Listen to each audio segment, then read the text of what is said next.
안녕하세요. 반갑습니다. 오늘도 하나님 말씀으로 하루를 시작하는 모닝방에 오신 여러분들 주님의 이름으로 환영하고 축복합니다. 찬양 중에 이 천국에 대한 찬양은 언제나 밝은 분위기를 가지고 있죠. 천국을 생각하는 것만으로도 우리는 기쁘고 행복합니다. 슬픔이 기쁨이 되고 고통이 끝나는 곳, 그것이 바로 천국이지요.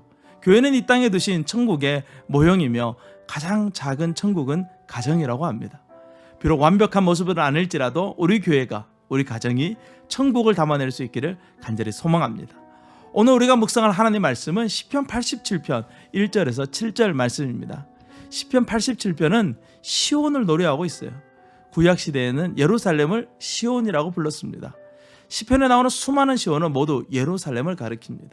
예루살렘이 특별한 이유는 그곳에 성전이 있었기 때문이죠.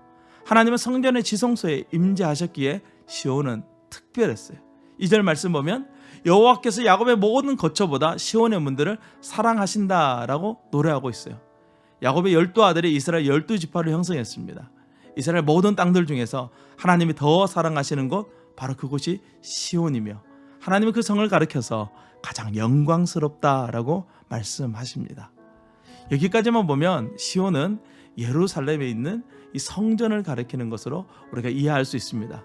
그러나 4절 말씀부터 이 시온이 성전을 뛰어넘고 있다는 것을 우리가 알게 돼요.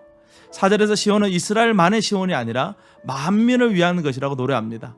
4절에 라합이라는 단어가 나오는데 이 라합은 여호수아서에 나오는 기생 라합을 말하는 것이 아니라 이집트 사람들이 섬기던 신의 이름을 말하는 거예요. 이 애굽을 라합이라고 부르기도 했던 것이죠. 4절에서 애굽, 이집트, 바벨론, 블레셋, 두로, 구스 5나라가 등장하는데 이 5나라가 시온에서 나왔다라고 말하고 있어요. 5절에서는 이 5나라뿐만 아니라 이 사람, 저 사람도 시온에서 나왔다라고 말씀하고 있어요. 시온의 의미가 점점 확장되어져서 시온에서 모든 만물이 나온 곳으로 묘사하고 있는 것이죠. 그렇다면 이 시온은 이 땅에 있는 곳이 아니라는 것이 됩니다. 시온은 이 땅에 있는 어떤 곳이 아니라 하늘에 있는 곳으로 이 세상이 시온으로부터 나왔음을 노래하고 있는 것이죠. 5절에 그것은 하나님이 친히 세우신 곳이다 라고 말씀합니다. 다윗이 정복한 예루살렘이 아니라 하나님이 친히 세우신 곳이 진정한 시온이라는 것이죠. 6절에 하나님은 그곳에 들어오는 사람들의 이름을 확인하시고 또 그곳에 들어온 사람들의 숫자를 세신다 라고 말씀하고 있어요. 구원을 얻은 사람들이 마침내 가게 될 곳을 묘사하고 있는 것이죠. 여러분, 이 시온이 어디를 말하는 것일까요? 그렇습니다. 이 시온은 바로 천국을 말하는 것이죠. 세상에서 가장 아름다운 곳, 하나님이 가장 사랑하는 문, 양의 문이 있는 곳, 하나님의 성, 세상 모든 나라와 모든 사람들이 들어가야 될 그곳, 그것은 바로 천국입니다. 7절 말씀해 보면 그곳에서 사람들은 노래하며 춤을 추고 있습니다.